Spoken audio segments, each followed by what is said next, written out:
Hi అండి. Welcome back to our channel Reena వంటలు. ఈరోజు మన వీడియోలో ఎన్నో ఆరోగ్య ప్రయోజనాలు కలిగి ఉన్న పొన్నగంటి ఆకుతో ఒక మంచి రుచికరమైన టేస్టీ రెసిపీని మీతో షేర్ చేసుకుంటున్నాను. అలాగే మనం చూడబోయే రెసిపీ వచ్చేసి పొన్నగంటి పెసరపప్పు వేపుడు. చిన్న స్పైసీ మసాలాని తయారు చేసి ఇందులో యాడ్ చేసుకుంటే గనక ఈ రెసిపీకి మరింత టేస్ట్ అయితే వస్తుంది. దీన్ని కందిపప్పు కాంబినేషన్‌తో కానీ, పెసరపప్పు కాంబినేషన్‌తో కానీ ఇలా చాలా రకాలుగా చేసుకోవచ్చండి. ఇది చపాతీలోకి అలాగే రైస్‌లోకి సైడ్ డిష్‌గా కానీ తీసుకోవచ్చు.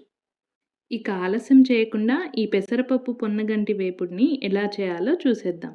ఫస్ట్ ఒక చిన్న బౌల్‌ని తీసుకుని ఇందులో 4 టేబుల్ స్పూన్ల పెసరపప్పుని వేసుకుని, ఇందులోనే కొన్ని వాటర్‌ని యాడ్ చేసుకుని ఒక 10 నిమిషాలు నానబెట్టుకోవాలి.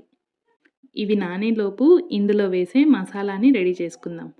ఒక మిక్సీ జార్‌ని తీసుకుని అందులో ఎండు కొబ్బరి, అలాగే 3 వెల్లుల్లిపాయలు, 1 టీ స్పూన్ కారం, 1 టీ స్పూన్ ఉప్పు, 1 టీ స్పూన్ ధనియాలు ఇవన్నీ వేసుకుని బాగా మెత్తగా గ్రైండ్ చేసుకోవాలండి. చూశారు కదా, ఇలా పొడి పొడిగా వచ్చేటట్లు గ్రైండ్ చేసుకోవాలి. దీన్ని మిక్సీ పట్టేటప్పుడు ఆపుతూ గ్రైండ్ చేసుకోవాలండి. ఒకేసారి గనక తిప్పినట్లయితే కొబ్బరి నుంచి ఆయిల్ బయటకు వచ్చి ముద్దలా వచ్చేస్తుంది. తర్వాత పొన్నగంటి ఆకుని ఇలా కాడలు లేకుండా ఆకులను మాత్రమే సపరేట్ చేసుకోవాలి. వీటిని బాగా 2-3 సార్లు శుభ్రంగా క్లీన్ చేసుకుని, ఇలా క్లీన్ చేసుకున్న వాటిని చిన్న చిన్నగా కట్ చేసుకుని పెట్టుకోవాలి. తర్వాత స్టవ్ పైన ఒక ప్యాన్ని పెట్టుకుని అందులో 2 టేబుల్ స్పూన్ల ఆయిల్ని వేసుకోవాలి.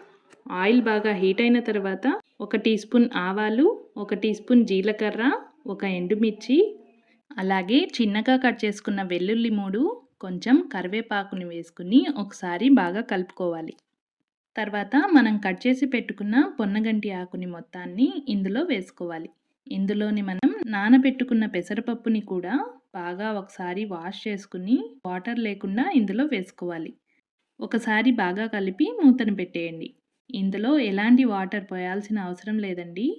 మూతను తీసి ఇందులో హాఫ్ టీ స్పూన్ పసుపు, హాఫ్ టీ స్పూన్ ఉప్పును వేసి ఒకసారి కలుపుకుని మంటని లో ఫ్లేమ్‌లోకి పెట్టుకుని మూతను పెట్టేయండి. మధ్య మధ్యలో కలుపుకుంటూ 5 నిమిషాలు కుక్ చేసుకోవాలి. ఇలా ఆవిరికే కుక్ అయిపోతుంది. పెసరపప్పు ఉడికిందో లేదో చూసుకుని ఉడికినట్లయితే ఇందులో మనం తయారు చేసుకున్న మసాలా పౌడర్‌ని 2 టేబుల్ స్పూన్లు ఇందులో వేసుకోవాలి. ఇలా పౌడర్‌ని వేసుకున్న తర్వాత 2 నిమిషాలు పచ్చివాసన మొత్తం పోయేంత వరకు ఫ్రై చేసుకోవాలి. ఇలా ఫ్రై చేసుకుని స్టవ్ ఆఫ్ చేసేయండి. అంతేనండి, ఎన్నో ఆరోగ్య ప్రయోజనాలున్న పెసరపప్పు పొన్నగంటి వేపుడు రెడీ అయిపోయింది. ఈ వీడియో చూసి ఈ రెసిపీని మీరు కూడా ట్రై చేసి మీరు ఏ కాంబినేషన్‌లో చేసుకుంటారో కింద కామెంట్ చేయండి. ఈ వీడియో కనుక మీకు నచ్చినట్లయితే లైక్ చేసి, సబ్స్క్రైబ్ చేసి మీ ఫ్రెండ్స్‌కి, రిలేటివ్స్‌కి షేర్ చేయండి. Thank you for watching Reena వంటలు.